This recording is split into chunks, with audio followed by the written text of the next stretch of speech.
Hi అండి, carrot కొబ్బరికాయ fry చేస్తున్నానండి. ఎలా చేయాలో చూద్దాం రండి.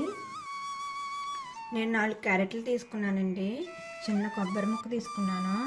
క్యారెట్లను చిన్న చిన్న ముక్కలుగా కట్ చేసుకోవాలండి. కొబ్బరిని కూర చేసుకోవాలండి. నేను మిక్సీలో వేసి చేసుకుంటున్నాను. నేను క్యారెట్ని ముక్కలుగా కట్ చేసేసుకున్నానండి.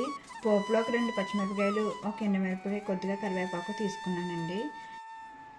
క్యారెట్ ఫ్రై చేసుకుందామండి. ఇప్పుడు నేను ముందుగా 6 స్పూన్స్ ఆయిల్ వేసానండి. ఆయిల్ వేడెక్కాక పోపు వేసుకుందాము.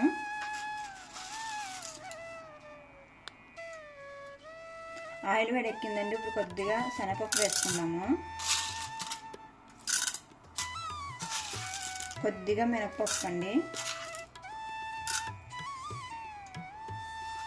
పప్పులు వేగినాయండి. ఇప్పుడు జీలకర్ర ఆవాలు వేసుకుందాము.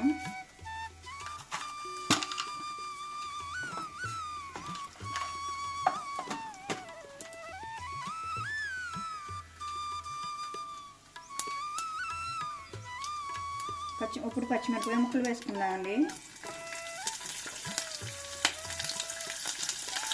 ఎండుమిరపకాయలండి, కొద్దిగా కరివేపాకు.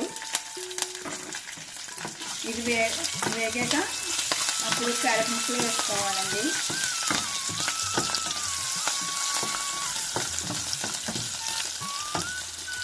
వేగిపోయింది అండి పోపు. ఇప్పుడు క్యారెట్ ముక్కలు వేసేసుకుందాము.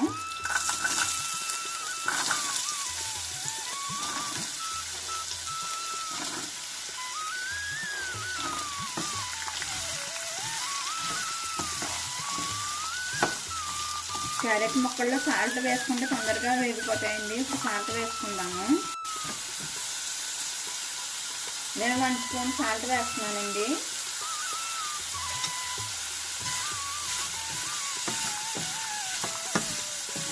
ఈ ముక్కలు కుక్ అవడానికి 10 నిమిషాలు టైం పడుతుందండి. మూత పెట్టేసుకుందాము.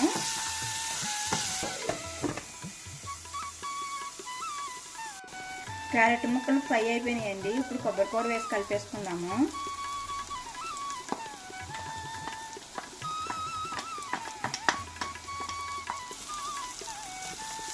కొబ్బరి వేసాక ఎక్కువసేపు ఫ్రై చేయక్కర్లేదండి.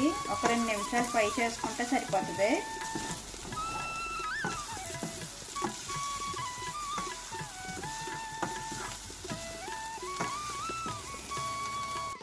క్యారెట్ కొబ్బరికాయ ఫ్రై అయితే రెడీ అయిపోయిందండి. ఇప్పుడు గ్యాస్ ఆఫ్ చేసేసుకుందాము. ఈ వీడియో కానీ మీకు నచ్చినట్టయితే ప్లీజ్ లైక్, షేర్, సబ్స్క్రైబ్ చేసుకోండి.